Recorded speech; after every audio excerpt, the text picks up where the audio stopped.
BlackRock EBIT Bitcoin ETF melakukan akumulasi sebesar 4081 Bitcoin melalui Coinbase Prime. Untuk detailnya kalian bisa mengecek sendiri di bawah sini. Yo guys, balik lagi bersama dengan saya Sakio Sugiarto. Di video kali ini di tanggal 28 Februari 2026 saya share lagi berita update mengenai kripto. Langsung saja kita masuk ke berita yang pertama, di mana perkembangan teknologi komputasi kuantum mulai dipandang sebagai ancaman serius bagi dunia kriptografi dan aset digital. Menyadari potensi bahaya yang mengintai, co-founder Ethereum Vitalik Buterin merilis peta jalan anti kuantum Roadmap untuk membentengi jaringan Ethereum dari ancaman peretasan di masa depan.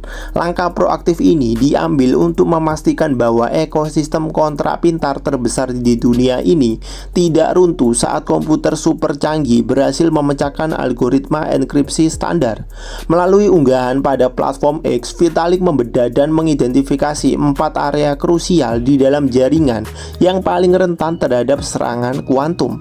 Dalam pemaparannya, Vitalik menjelaskan perombakan besar yang harus dilakukan pada arsitektur kriptografi Ethereum. Berikut adalah 4 area utama beserta solusi yang ditawarkan. Tanda tangan validator. Saat ini Ethereum menggunakan skema tanda tangan BLS untuk konsensus jaringan. Vitalik mengusulkan transisi ke tanda tangan berbasis hash seperti skema Lamport yang terbukti lebih tahan terhadap deskripsi kuantum.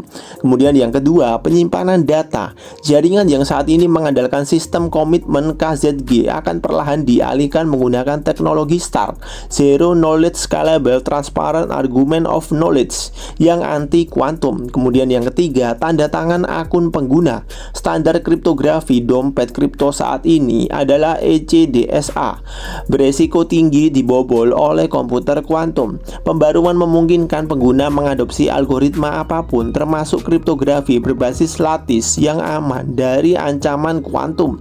Kemudian yang keempat, Zero Knowledge Proof, mengubah seluruh infrastruktur proof ZK yang digunakan oleh aplikasi dan jaringan layer 2 agar kebal terhadap peretasan tingkat tinggi. Mengubah sistem menjadi kebal kuantum tentu membawa efek samping. Algoritma post kuantum membutuhkan beban komputasi yang lebih berat dan ukuran data yang lebih besar, bisa membuat biaya gas di Ethereum melonjak. Untuk menyiasati, Vitalik memperkenalkan konsep agregasi tanda tangan rekursif dan proof di tingkat protokol. Melalui pengenalan fitur yang disebut frame transaction, beberapa verifikasi dapat digabungkan sekaligus. Inisiatif ini diproyeksikan mampu menekan lonjakan biaya gas secara signifikan hingga mendekati nol, sehingga menjaga efisiensi jaringan Ethereum. Ancaman ini bukan sekedar fiksi ilmiah. Sebelumnya Vitalik sempat memperingatkan bahwa ada kemungkinan komputer kuantum mampu meretas keamanan blockchain paling cepat pada tahun 2028. Sebagai langkah mitigasi, saat ini Ethereum Foundation telah membentuk tim khusus post kuantum untuk mempercepat pengembangan teknologi keamanan, membuktikan komitmen untuk selalu lebih maju dalam menjaga keamanan penggunanya. Untuk detailnya kalian bisa mengecek sendiri tweet dari Vitalik di sini. Oke, kemudian kita lanjut ke berita yang kedua. Di sini berita yang kedua adalah Florida melanjutkan proses legislasi untuk membentuk Strategic Cryptocurrency Reserve Fund. Untuk detailnya kalian bisa mengecek sendiri di PDF berikut ini. Linknya nanti saya cantumkan juga di kolom deskripsi. Oke, kemudian kita langsung saja lanjut ke berita yang ketiga. Volatilitas ekstrim yang melanda pasar kripto memakan korban di kalangan pemain institusional. Perusahaan penambang Bitcoin Mara Holding, sebelumnya dikenal sebagai Marathon Digital, melaporkan kerugian bersih yang sangat mengejutkan sebesar 1,7 miliar dolar untuk kuartal keempat tahun 2025. Angka ini berbanding terbalik secara drastis dengan keuntungan bersih sebesar 528 juta dolar yang berhasil mereka dapat pada periode yang sama di tahun sebelumnya. Pukulan finansial terbesar bagi Mara ternyata tidak datang dari biaya operasional, melainkan dari penyesuaian nilai wajar fair value markdown aset digital mereka yang mencatatkan angka minus hingga 1,5 miliar dolar. Hal ini merupakan imbas langsung dari penurunan harga Bitcoin dari kisaran 114.300 dolar pada akhir September menjadi sekitar 88.800 dolar pada akhir Desember 2025. Selain itu, pendapatan kuartalan penjualan mereka juga sedikit tersendat, turun 6% menjadi 202 juta dolar akibat rentetan sentimen negatif ini. Harga saham MARA di Wall Street merosot tajam hingga 46% dalam 6 bulan terakhir. Meski mencatatkan kerugian, dari sisi produksi MARA berhasil menambang 2011 Bitcoin di kuartal keempat.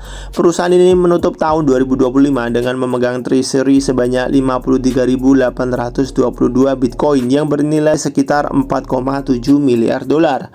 Menyadari bahwa bergantung pada fluktuasi harga Bitcoin sangat beresiko, manajemen MARA mulai mengubah haluan strategi bisnis. Perusahaan saat ini sedang bertransisi dari penambang Bitcoin menjadi perusahaan infrastruktur digital dan energi masa depan.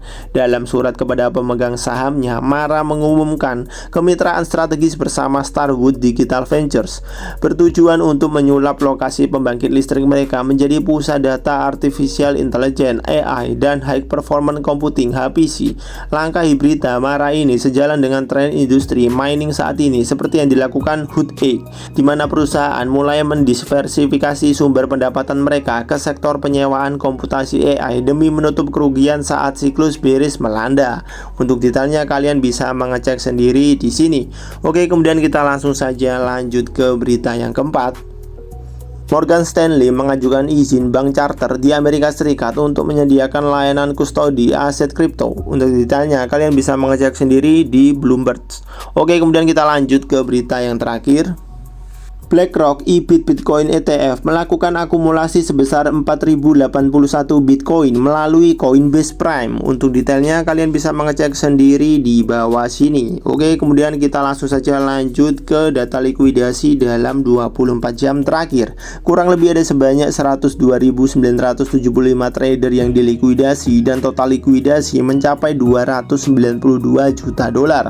Mayoritas yang kena likuidasi ada di exchange Binance, Bybit, dan juga DEX Hyperliquid. Seperti biasa, saya mengingatkan kepada kalian semua, jika kalian tidak mengerti bagaimana cara untuk menganalisa market kripto dengan menggunakan grafik, lebih baik kalian belajar dulu.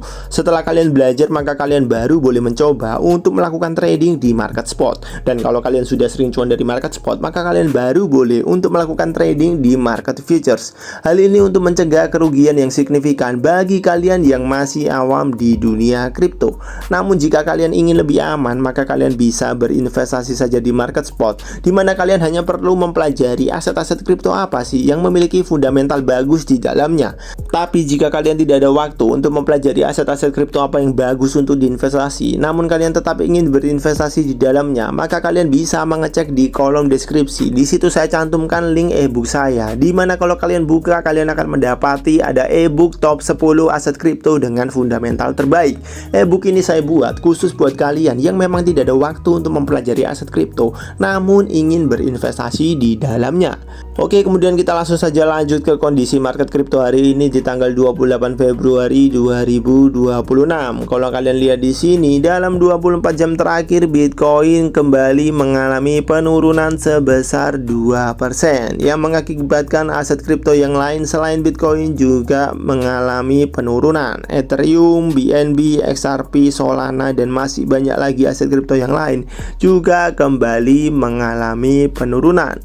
So, pastinya buat kalian semua, kalau lagi harganya turun gini, ini adalah momen yang tepat untuk kalian share aset kripto favorit kalian jika ada yang turun jauh dari harga beli awal kalian.